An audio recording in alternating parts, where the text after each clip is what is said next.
My name is Helen Cloney. I work with clay. I make whatever I can imagine out of clay or whatever someone may want me to make for them, providing they have an idea.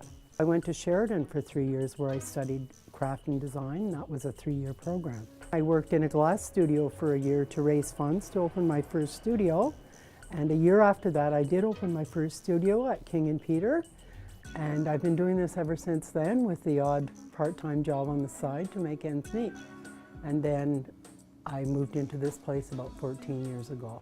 My studio space also includes living space. I think for people working with clay, it's really a good idea because there are parts of the process where you can't really walk away from the clay. It's like having a pet or a child, I guess. You start making something and then you have to wait a little while for the clay to change because clay starts off really soft and mushy, and there are points where you can work it as the clay changes. That takes time. So say you have to wait 3 hours to put a handle onto a cup, something like that. The day begins most important by making a pot of coffee, and then I'll sit and sip that for a while.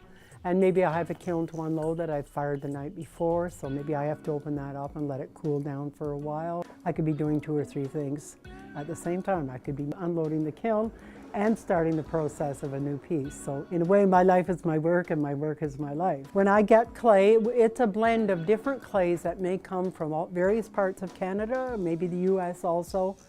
And every kind of clay is different. So whatever kind of clay you're using is called a clay body, and it's made up of several different ingredients and types of clay from all over the country. Each clay has desirable properties. It may be color, it may be how it feels in your hands. They're all natural materials. They all come from the earth. They're Mother Nature's Play-Doh. It's a pretty wide range of things that I make. Some are functional, some are maybe sculptural, some are what I call doodles. What I happen to be doing today, I'm going to make some of these cups. They're going to be differently decorated from this, but they'll be the same basic shape. I'm not using a wheel or any mechanical material. It's just me and some very simple tools and the clay. I made the handles yesterday. They're now stiffened up somewhat so that they're not going to just sag down. So first of all, I'm going to make the body of the cup. So cut off a piece, lay it on the table.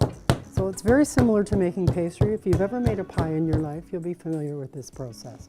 I cut out the shape from the pattern, pick it up, roll it, make sure it's lined here, make sure the bottom part's round, set it onto the base. Make sure the top's round. Then I'm just going to gently push. I'll attach the handle, usually opposite the seam, that way it can be used by a left or right-handed person without getting that in their mouth, right? One thing I like to do is of course use color. I tend to use a black outline on a lot of things, and I think that comes from my love of comic books when I was a kid. The other thing too that seems to be kind of a trademark with me is this overlap here. I could make this that the seam was invisible.